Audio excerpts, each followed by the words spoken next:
Hello everyone and welcome to today's Mondac webinar in association with Immigration Solutions Lawyers and an expert panel who will be examining the relationship between global mobility, immigration and skills shortages. My name is Dan Sampaio and I'm joined by a brilliant panel to take us through today's discussion.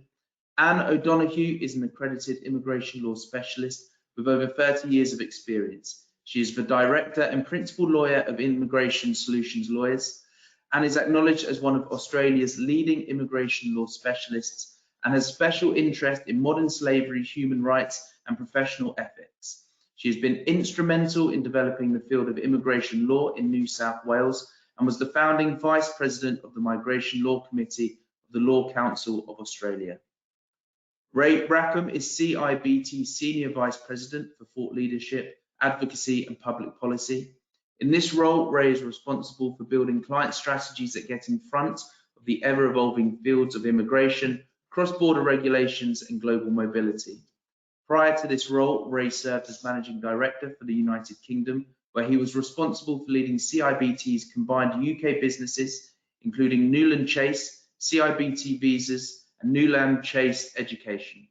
Ray is a qualified solicitor with 25 years of experience in the private, public, legal and financial sectors. Ray spent the last decade building a worldwide global borders and immigration program at HSBC. And in 2022, Ray won Global Mobility Professional of the Year at the EMEA Emmas. Louise Neal is the CEO and driving force behind Easy Tiger Executive Search. With an impressive tenure of over 30 years in the field of talent management, her experience spans both the UK and global markets, showcasing a breadth of expertise. This extensive experience has afforded her a senior leadership role in consulting, where she has honed her skills and developed a keen understanding of the intricacies involved in global mobility, immigration, finance and technology sectors.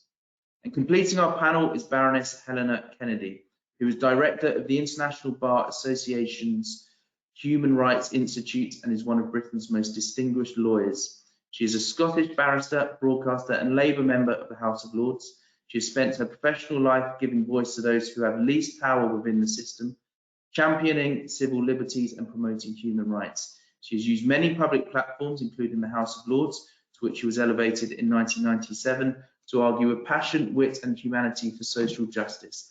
And Baroness Kennedy will be joining us via a pre-recorded video link. Before I hand over to the panel to begin today's webinar, a housekeeping item. You can submit questions to our panel by typing them into the questions pane of the toolbar on the right-hand side of your page. The panel will endeavour to answer as many questions as possible during our Q&A session. It's now my pleasure to hand you over to our panel to begin, and we will begin with a presentation from Baroness Helena Kennedy. Thank you.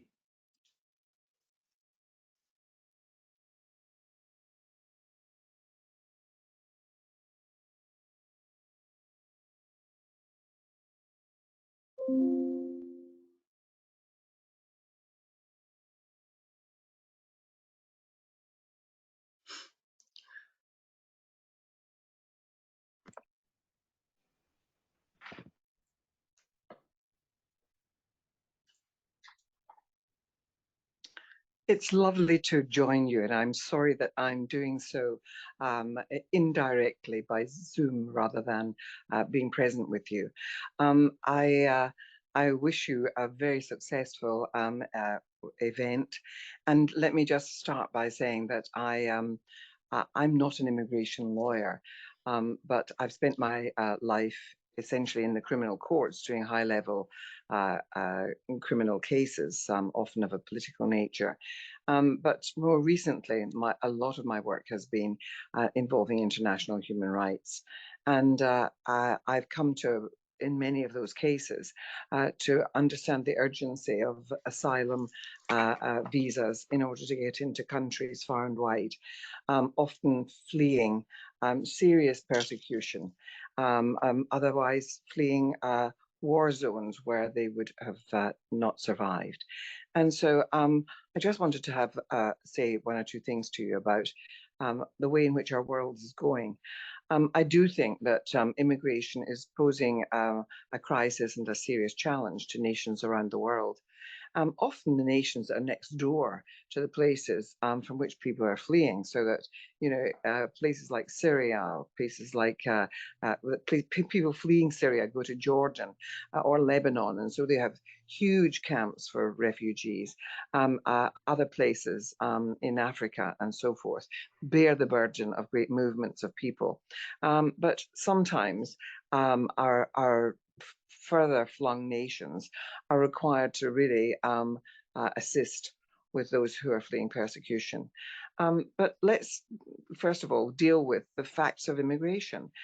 Countries need people with skills, and often our own well-developed democracies have skill shortages, and we in Britain, for example, have had some serious skill shortages since we left the European Union. Our next door neighbour, with whom we do most of our trading, and from whom we received many workers who filled areas that we were short on, and now they don't come. And so there are issues, I think, where one should be more creative in our policies and actually combining the skills that asylum seekers can bring to a country with our own needs as with regard to immigration. And it's getting that, fine-tuning the system to make sure that that can be possible. Obviously, people have to be processed and to determine whether they are asylum seekers or not. But I feel that, for example, in the United Kingdom, we should be giving much clearer opportunities to people to start working soon, especially if they are skilled. And unfortunately, we don't. And because our system of determining whether someone is an asylum seeker is so underfunded, it has become very slow, and the backlog of consideration of applications is incredibly out of tune with what people need. It adds to the misery and often to the mental well-being of people is affected by having to wait for so long for decisions and having to wait while they can't start education or retraining themselves or acquiring language skills, and sometimes that's slow. And also we don't have the benefit of the skills they can bring to our very much needed workforce with regard to our economies. So I just wanted to say that that combination has to be thought through, and we should be calling upon our governments to be more creative in the ways in which they make use of the incredible skills that asylum seekers often bring. People fleeing, you know, don't do so. People don't leave their homeland without very good reason, and they usually are very determined to make a go of it. They don't want to be sitting in sort of asylum centers or in refuges that are created or in hotels or whatever is provided. They want to be able to provide for themselves and their families, and the more we can do to make that happen speedily, the better. So let me just say to all of you, the world is in a parlous state with climate change. More places are becoming deserts or basically being flooded over by the sea. People can't make a living and survive in the places in which they belong. And so we're seeing movement there, which will become the greater as we go forward. The Refugee Convention doesn't cater for climate change refugees. And so I think that we are going to have to think about how the world deals with all of this. And one of the ways, of course, is by being more supportive to nations which are less favored than our own. And I just want to wish all of you well in these discussions because they're vitally important, and finding our way through it, creating better systems, refining the systems that we currently have, but also living up to our obligations, our international obligations, is important too. I want to pay tribute to Anne O'Donoghue, was a lawyer that I met through the International Bar Association, and when I was, after I had evacuated 103 judges and their families, so over 500 people, out of Afghanistan, and let me tell you, it was the hardest thing I've ever done in my legal career. But doing that and chartering aeroplanes and so on, and getting out before in a very tight deadline before the Taliban got wise to what was happening and prevented it. I needed help because I needed countries to resettle people. I needed support in doing that. And I contacted everybody that I knew around the world, and Anne O'Donoghue in Australia answered my pleas, and really did work incredibly hard with her support staff. Pashwala, her colleague in her office, was wonderful, and got a lot of people into Australia. So I want to thank all of you, and I know that many of you played a part in that, and even just supportive words can be very helpful. But I want to also say that I hope someday that I can come out to Australia and join you in these discussions about how we make our world a better place.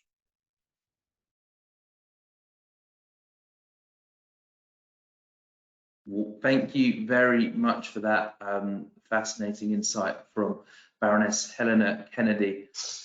We are now going to hear from the CEO of Easy Tiger Executive Search, Louise Neal. Louise, you have a global perspective, and several key trends have emerged in talent management, particularly regarding skills shortages and mobility. Could you speak a little bit around that, please? There's increased focus on reskilling and upskilling. So organizations are investing in more training programs to bridge the skill gap. This includes digital upskilling to keep pace with the technology and advancements in reskilling employees for new roles and requirements evolve. Remote work and flexible arrangements. The rise of remote work has expanded the talent pool, allowing companies to tap into global expertise regardless of geographical constraints. And flexible working arrangements are also becoming a key factor in attracting and retaining talent. I mean, not everybody wants remote, and not everybody wants hybrid. Yesterday, I was doing a podcast and having two corporates, one who was adamant for remote working, and the other one unfortunately had to bring the whole of their workforce back. And it's brought up a lot of different can of worms, I would say. So it's really a changing market, and there's also an emphasis on soft skills alongside technical skills. There's a growing recognition of importance of soft skills like adaptability, communication, and leadership, and these skills are crucial in navigating the rapidly changing environment and in the driving innovation. Now let's look at the strategic work planning. Companies are increasingly adopting more strategic approach to workforce planning, aligning talent management and long-term business goals. These involve identify future skill needs and developing talent acquisition and as well as developing strategies accordingly. Diverse inclusion. This is heightened focus on creating diverse and inclusion workplace.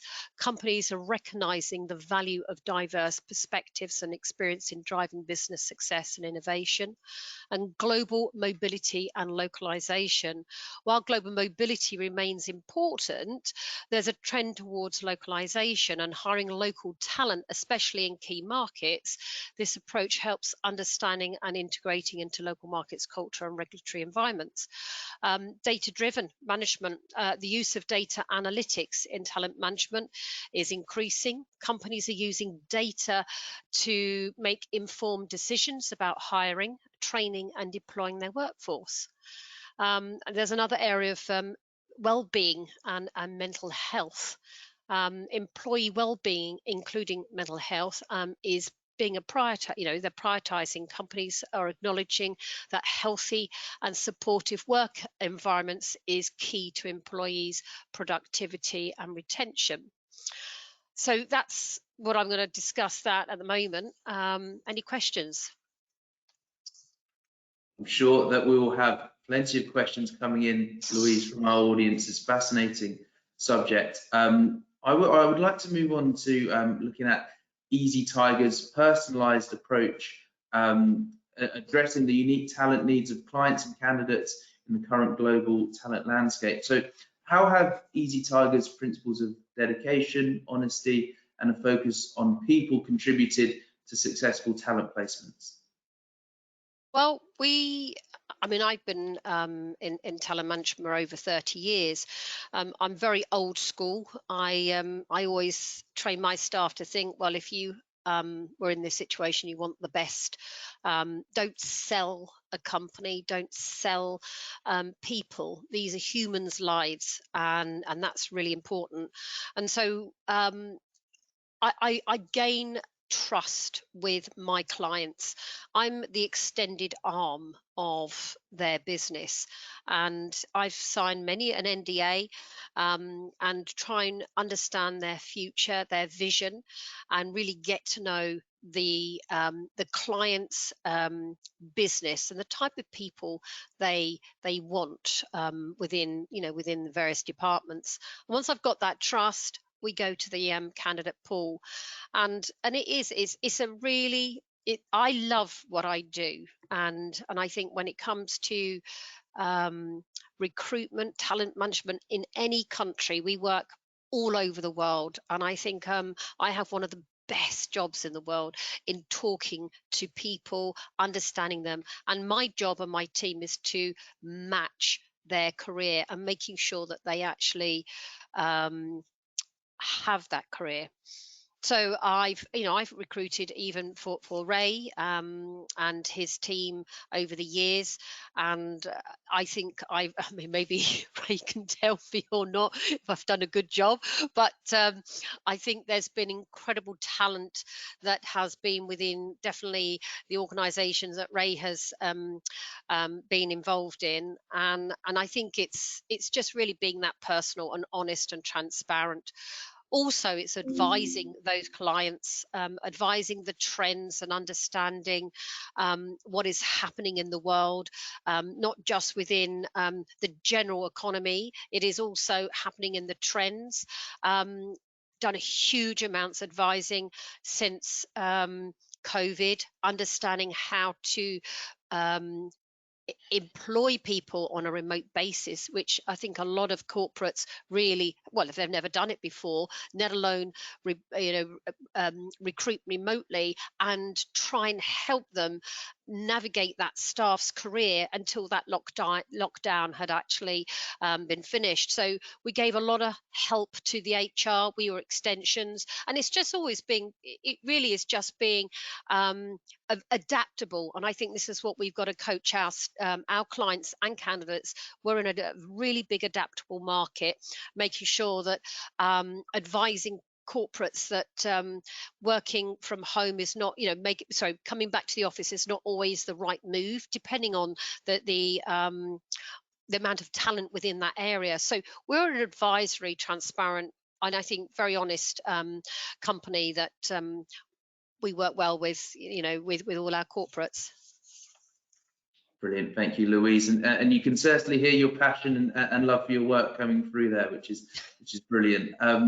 How is the technology influencing talent management, so particularly in global mobility and the demand for a diverse skill set? Oh, and I'm not a technical person in any way. I think if you know me well enough. So I mean, doesn't matter what size of company that you are, you've got to have some form of technology platform to identify talent. I use AI. I don't use AI to actually find talent. What I use AI for is learning about the geographical areas, because talent is really hard to find, and so I use it in a different way, not to actually make a decision if I'm going to take that person on and interview it and present it. But there's some really smart technology. I was speaking to a high-profile board member of a global company yesterday, and they're in defense and in construction all around the world, and they they employ hundreds and hundreds of thousands of people, and they have got literally like an in-house dating app, and this in-house dating app is literally everyone's CV is on it, and when certain projects are coming up, they literally have to identify certain skills and then offer them an assignment. You know, technology is here to stay, and we have to embrace it, and even I have to embrace it. But it's a changing world, and I think the most important thing is we've just got to be adaptable to it. And I definitely agree with that, Louise. And I think our next question sort of speaks to that a little bit. So do you see any trends, or what trends do you anticipate shaping the future of talent management, and how should organizations prepare for these changes? Well, I think COVID has just changed the course of how we work, and I think the biggest advice I can give is that you've just got to be flexible in how you employ people. So flexible working, remote working is here to stay. It's not going to be for every industry, but we've got to embrace that. We've got to focus on the well-being of our staff and the mental health.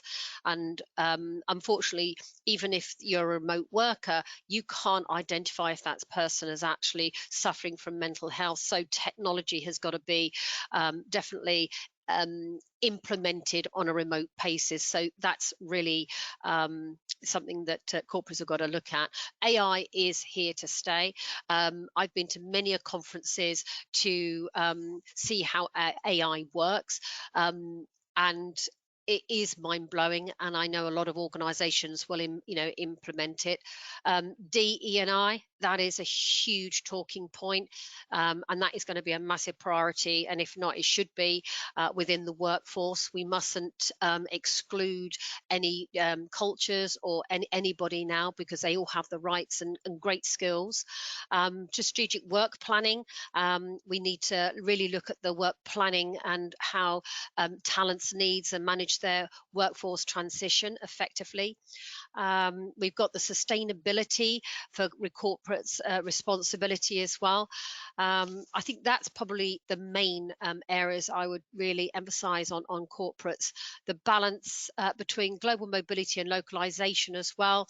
Companies will need to navigate immigration policies and remote international hiring, and the complexity of managing a global workforce. I think it's going to be hard to tackle, definitely for the small to medium-sized businesses.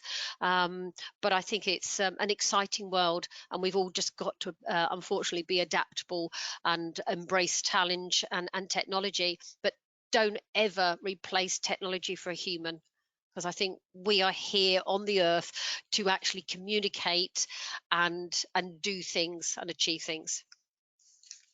Brilliant. Thank you very much for that, Louise. And I will say to our audience, if you have a question for Louise, please do send it in to us. We can come back and make sure that we have that question answered, because I think that there's some fascinating topics that you touched on there, Louise, which deserve, to be spoken about. So thank you very much again. We'll now move on to speak with Ray. Very excited to have you with us, Ray. As Senior Vice President of Thought Leadership, CIPT, what key trends do you observe in the UK's immigration landscape?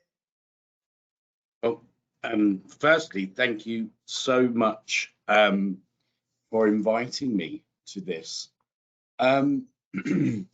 What key trends do I observe in the UK immigration landscape? Well, essentially, it's a litany of woe at the moment. We have a government that is in immigration crisis. Net migration figures, how the government for the last at least 13 years have optically measured the control of our borders, are at an all-time high, and immigration has been the political hot potato for many years, long before Brexit, but Brexit secured it as the issue that generates a passionate public response. The government is really struggling to make its immigration policy work, and is now making it progressively more difficult to bring foreign talent into the UK at a point where there remains significant labour and skill shortages as a result of the pandemic, but also as a result of the UK's withdrawal from the European Union. I would say it's a perfect storm. and the impact is being keenly felt by corporations. We have a new Home Secretary having launched his revised immigration policy this week, and he's doing so under the shadows of his predecessor, who is tweeting and writing newspaper columns on her own party's inability to tackle the perceived negatives of immigration. The new policy is clearly designed to appeal to an electorate who views immigration as a negative thing heading into an election year, being tough on salary thresholds, raising it by thousands of pounds, and directly impacting the mid-skilled job market, which is probably the market most impacted by skill shortages generally. In short, it's a period where immigration practitioners are going to be very busy as we help our clients navigate the intricacies of a policy that is in a constant state of flux. Brilliant. Thank you very much for that, Ray. As I say, an incredibly interesting, fascinating topic. What are the key statistics and trends that highlight the current state of skills shortages globally, and how are these shortages impacting various industries? Well, post-pandemic, every world economy, I believe, is suffering. It was most acutely felt throughout 2022 when it comes to skills, but the fluctuating skills of or state of skills and labour shortages continues well into 2023 and into 2024. We've had the Great Resignation, which was almost a period of reflection throughout the mid to high skill employment market. This significantly impacted, from a sector perspective, transportation, logistics, hospitality, health and social care. Simply put, there were not enough resident workers to do the jobs that keep countries running in almost every developed economy worldwide. So what are the governments doing? Well, there's been an enormous series of evidence to suggest that in many developed economies, immigration is being used to revitalize the economy, flexing to meet the needs of the local country economy. This is a nuanced and intelligent use of immigration that helps support what we call kind of country PLC model. I mean, if it's okay, if I've got time, I'll give you a couple of examples of what I've been seeing in the last 6 months. Singapore released information concerning its compass system, which will replace existing rules with a points-based evaluation system for the employment pass. And in doing so, what we're seeing is, whilst there will be the usual points that any country that has a points-based immigration would expect, there's going to be bonus points for shortage occupations. Canada made a number of positive changes in its temporary foreign worker program to tackle skills shortages. It's announcing new means for family reunification processes, which will help reunite families more quickly as a strategic means to tackle labour and skill shortages. We can see this almost across the world. The Danish Aliens Act, including a fast-track scheme for eligible employers and lengthening automatic job seeker permits for foreign nationals with a Danish degree. China launched a pilot across several major cities, Beijing, Shanghai included, which relaxed application requirements and expanded the list of work permit eligible, highly skilled and urgently needed foreign experts. So you can see you've got Denmark, China, Canada, and actually while I'm on Canada, it probably has the most progressive immigration policy when it comes to tackling economic issues. 2020, Canada said, in the midst of the pandemic, we're going to use immigration as a lever to revitalize the economy. The immigration minister of Canada actually saying immigration is going to play an outsized role to deal with the issues of the day, not only skill shortages, but an aging population as well. Has it been successful? Absolutely, in many ways. The Canadian population has grew or has grown at an exponential rate, the highest since 1957 last year.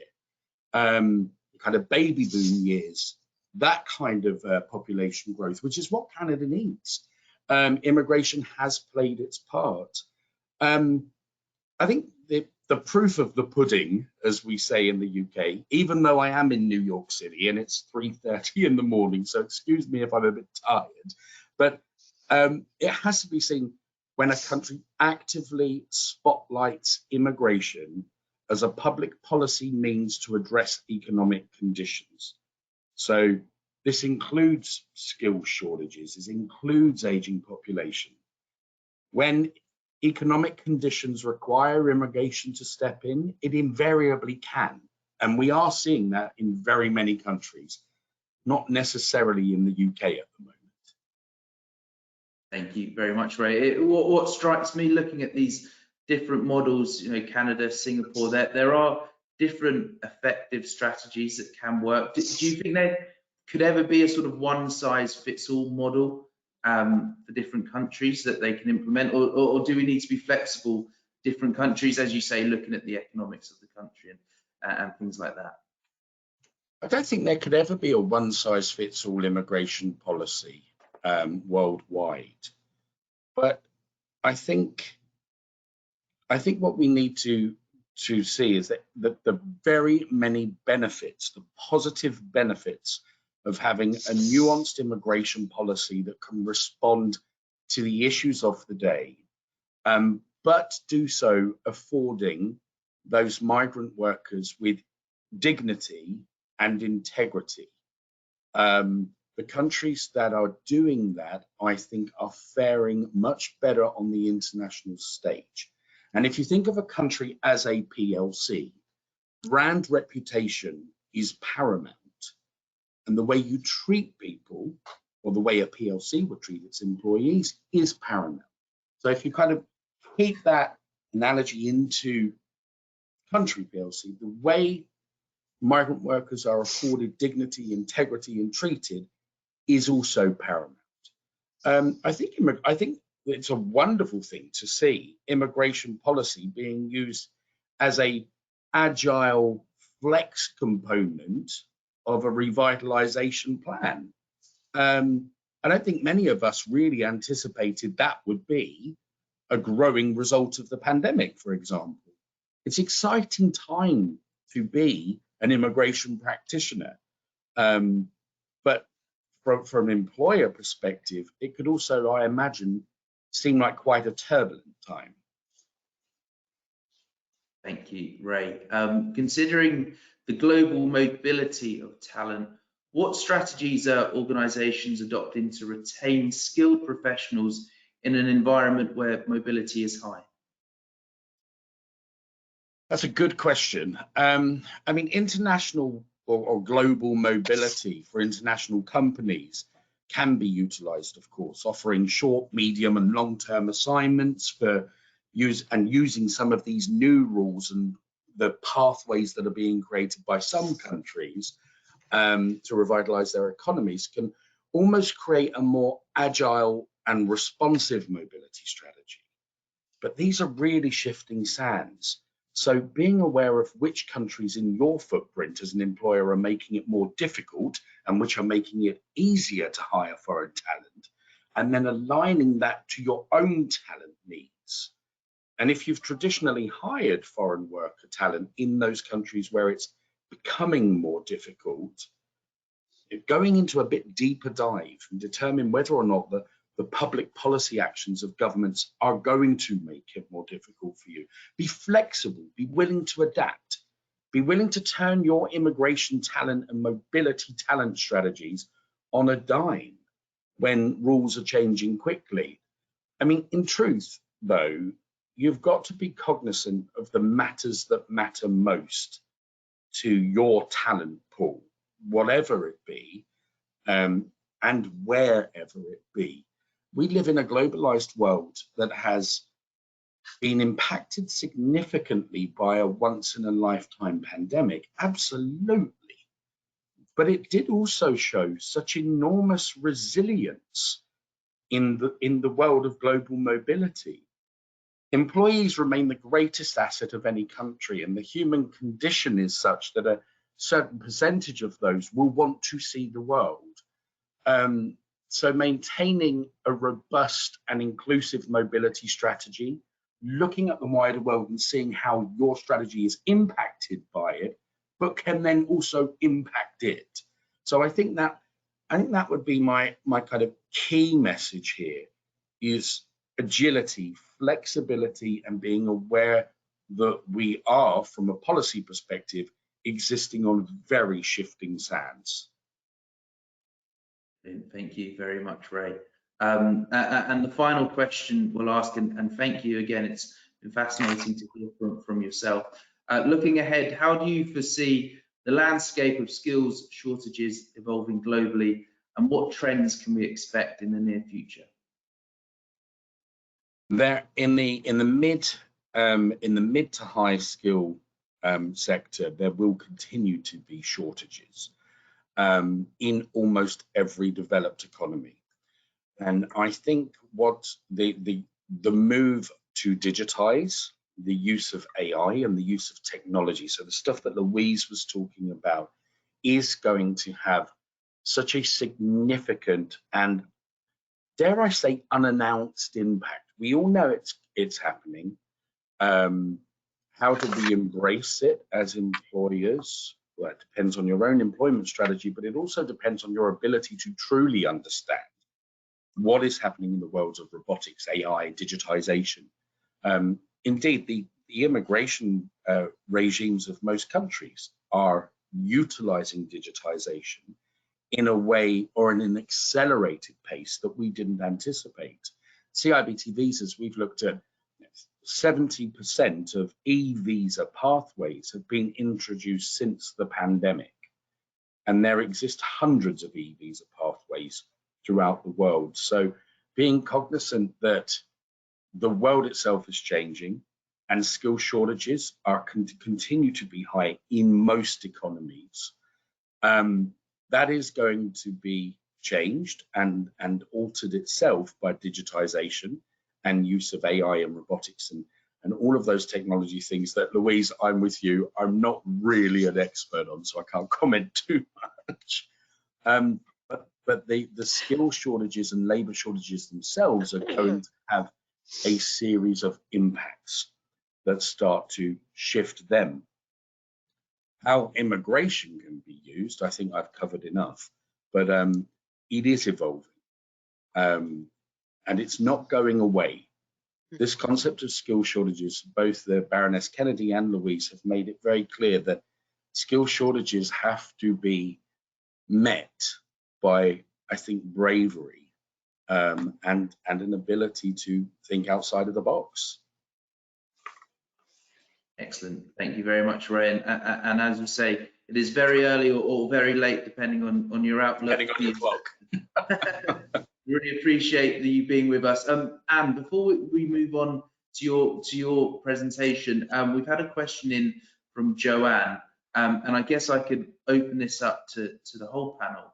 And I think we've touched on some of these aspects already, but Joanne asks, how liberal should an organisation be when it comes to international remote work policies?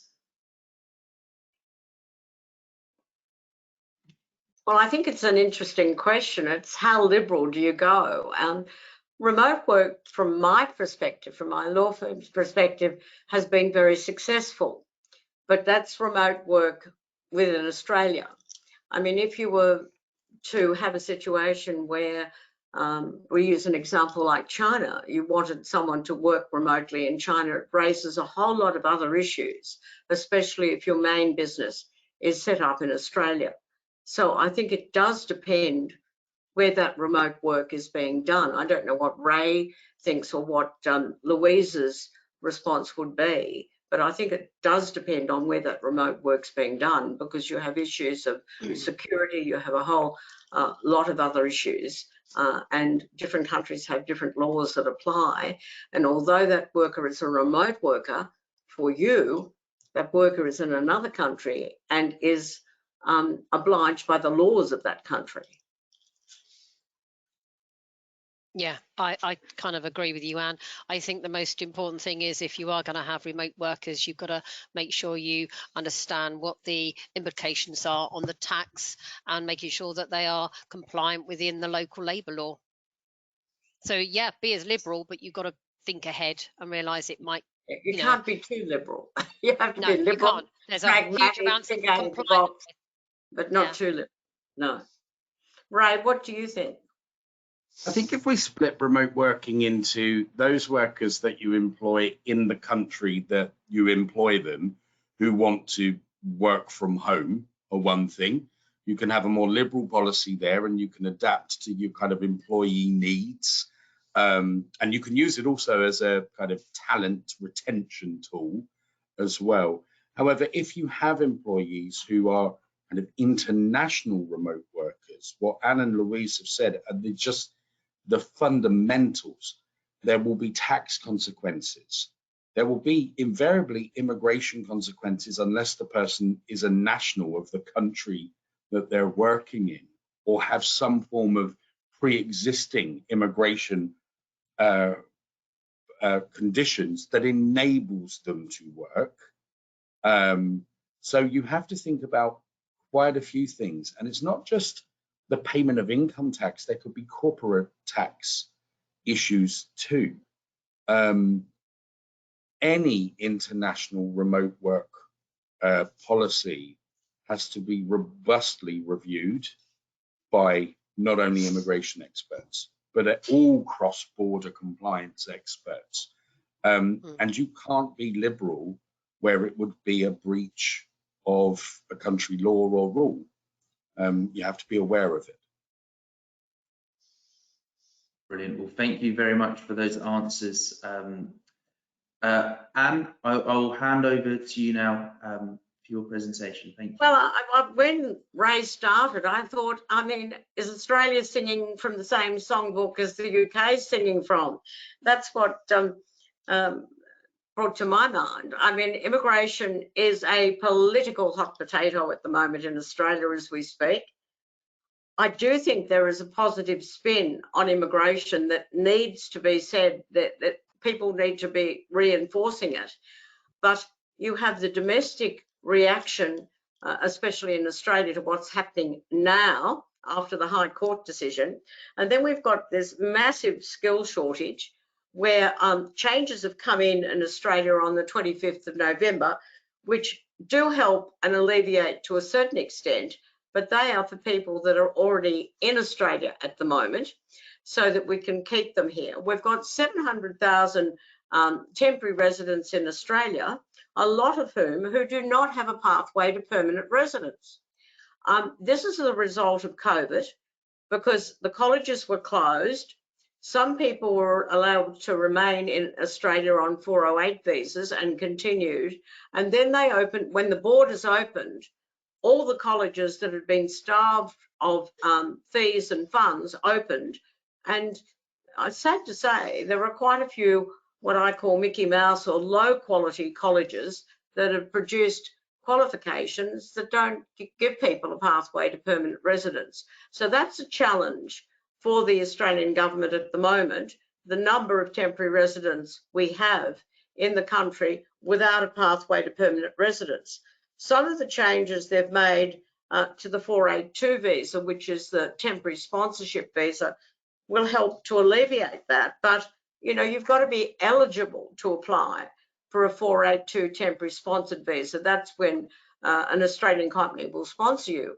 And if you don't have the relevant work experience in those circumstances, you just can't make the relevant application. We also have an unprecedented amount of onshore protection visas lodged in Australia for people wanting to remain in Australia without a visa pathway. Now, a lot of these people are not genuine asylum seeker claims. So I think our population at the moment, we've got a huge amount of people in the country who don't really have a defined pathway to permanent residence. I do believe in harnessing the power of refugees where they have skills that is very, very necessary for the country. And I'll use the example of the Afghan women judges. A lot of their husbands were qualified engineers. Their English skills were very good, and alone they would have had a pathway for permanent residence. Some of the relaxing of the pathway to permanent residence is helpful for existing people here, but we've still got a big skill shortage, and we're competing with the rest of the world for skills, and that's where I think the challenge lies. Are they coming to Australia because they believe it's a preferred destination? And the quality of immigration advice in Australia, I don't know whether it's the same in UK, but we share this platform with migration agents, and some of the advice isn't always, there's some very good migration agents, but a lot of our work is taking over work where poor advice has been given. So these are all the challenges that we've got. I think on the upside, I think the trade agreement that we entered into with the UK is a positive sign. This will provide new opportunities for UK citizens to take up their career step in Australia. The pilot aims to build on existing connections between Australia and the UK by establishing a new and streamlined mobility pathway for early career professionals and demonstrated innovators from the UK. So there's two streams, the early career stream and the innovation stream. Now this is planned for 2024. We haven't got any actual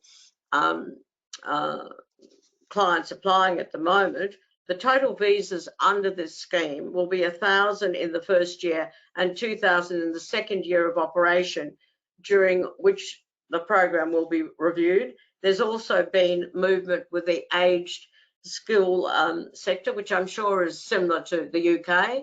There's a shortage of aged care sector workers, and that's being addressed through the labour agreements, whereby Australian aged care providers can now provide access to new aged care industry under the labour agreement. The aged care labour agreement streamlines the recruitment of qualified direct care workers from overseas to work in the aged care sector. Occupations as nursing, support workers, personal care assistants, and aged care disability carers. Employers can use this where appropriately qualified Australians are not available. And streamlined access to the Australian care industry labour agreement is provided to employers that enter into a memorandum of understanding with the relevant industries. Now, the points also raised by Baroness Kennedy have recognised the untapped potential within the refugee community and is making strides to harness refugee talent as a valuable asset to the nation's workforce. I think we have to think laterally. I agree with Ray, we have to think outside the box in these circumstances. Employment-focused programs are at the forefront of Australia's efforts to integrate refugee talent into the workforce.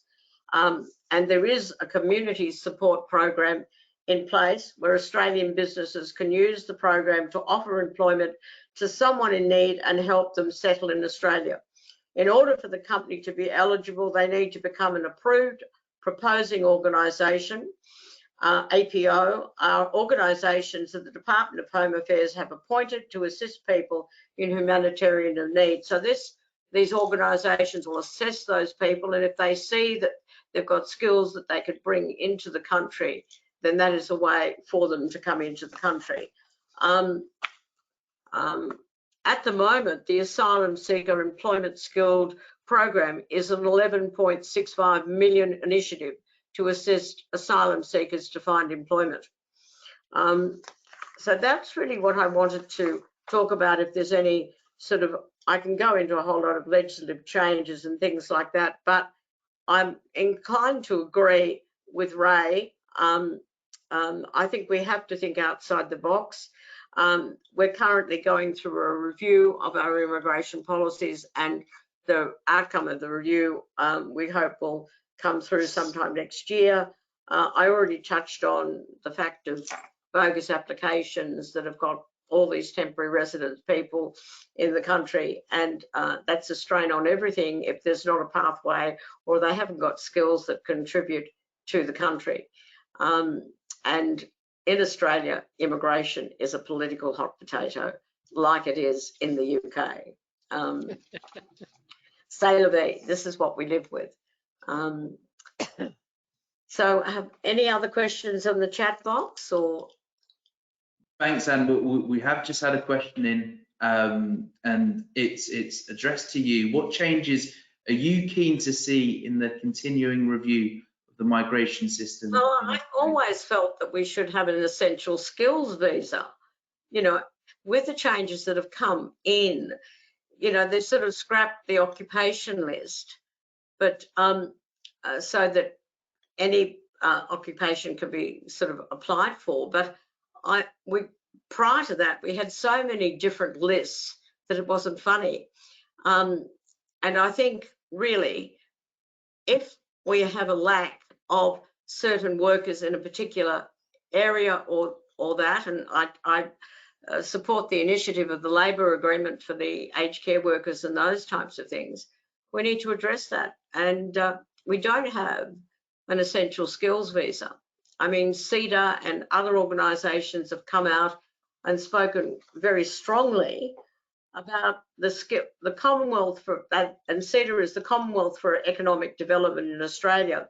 Research into the migration has identified skill mismatch in the migrants' journey to and the settlement in Australia. Skilled migrants can end up working at lower levels or in different occupations in Australia.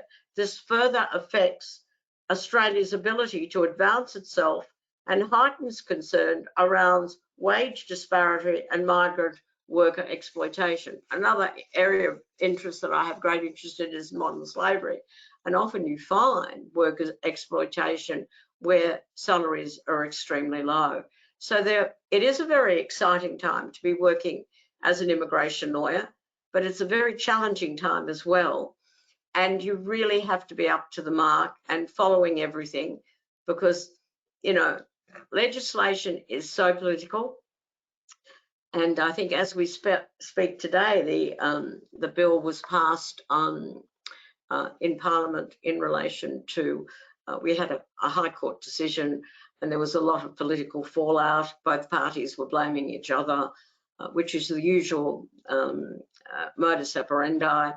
But at the end of the day, we're looking at community safety, and we're also which has to be the highest priority for whatever government is power, and then address the problems. There's many positives for migrants. Not all migrants breach the law, cause problems. There's a lot of the quiet migrants out there that just quietly achieve and don't cause any problems. So you can't throw the baby out with the bathwater. But you need to focus, and you need to be constantly looking at how to improve the migration program. And I would, if any politicians are listening out there in Australia, I hope that there would be bipartisan support on issues that are crucial to Australia. Thank you. Thank you very much for that answer, Anne. Jane has written in, and this is a question for Ray, but anybody has any thoughts, please do answer. If there is a change in government in the UK, might there be a loosening up of immigration policies? Not necessarily so. We don't have, as we had previously, you know, quite a difference in the positioning on immigration by our government, and then what we'd say in colloquial terms, the government in waiting. I think it's going to be very interesting to see how Keir Starmer and the Labour Party respond to James Cleverly, our Home Office Secretary of State, the new immigration plans, because the plans at the moment that are being introduced seem quite restrictive, more restrictive than any of us anticipated. So this is now an opportunity, if the Labour Party in the UK which, if they are the government in waiting after the next election, how do they respond to kind of family reunification or the family visa now essentially only being available to 25% of the UK population who fall in love with a foreign national, for example? How is the Labour Party going to respond to that? Will be seen in the coming days. But we don't have that kind of distinct and polar opposite immigration strategies between our main political parties. As Anne said, which I think, Anne, you were repeating what, like the hot potato. It is an issue that is in an election year going to be on the front pages of every newspaper, just as it was in Brexit, just as it was in every election we've had really since. I mean, I worked on a white paper for globalization when I was at the Department for International Development in 2000. And globalization at that point was this newfangled thing that we were all excited about. But ever since the world has globalized more, immigration has become the political question. And in the UK, our parties are getting closer and closer on their policy, which is essentially restrictive. Yes, I think it's all about achieving a balance and sometimes trying to take it out of the political side or sphere, because at the moment in Australia, there's been a huge political debate and we're 18 months out from a next election. And, you know, there are calls for resignations and things like that. I notice you've had a recent change of Home Secretary. Yeah. I mean, it's a revolving door. And what I think is unfortunate, you get so wound up and bound up in the political hot potatoes, so to speak, and you get deflected from focusing on the real issues that we need to focus on. Absolutely. And that's what I'd like to see governments address. Take away their, you know, there are certain common issues that, for example, in Australia, which I'm sure it's similar in the UK, where both parties need to come together. Community safety, immigration is another, because it has economic benefits and it's a lever, and you have to know what levers to pull at what time. And you need to consult. You can't have legislation on the run. Yes. And, you know, these are things I think that are very important for governments to take notice of. Absolutely. Brilliant. Thank you very much for that. Looking at the time, what I would like to do to finish off is just go around the panel and ask you for your key takeaways today. If there's one thing that you would like our audience to leave today's session with, a bit of knowledge, a bit of information. I don't know if I want to pick on anyone to begin, if anyone volunteer, otherwise perhaps Anne, I can hand over to you. Well, I think immigrants matter. Australia is an immigration nation. It was built on immigration. I think I had a relative that came out in the 1850s from the UK and became a mounted policeman. Our country is built on immigration. You know, migrants matter. Migrants sometimes do extremely well and produce great economic benefits for the country. Why do we always have to concentrate on the negatives of migration?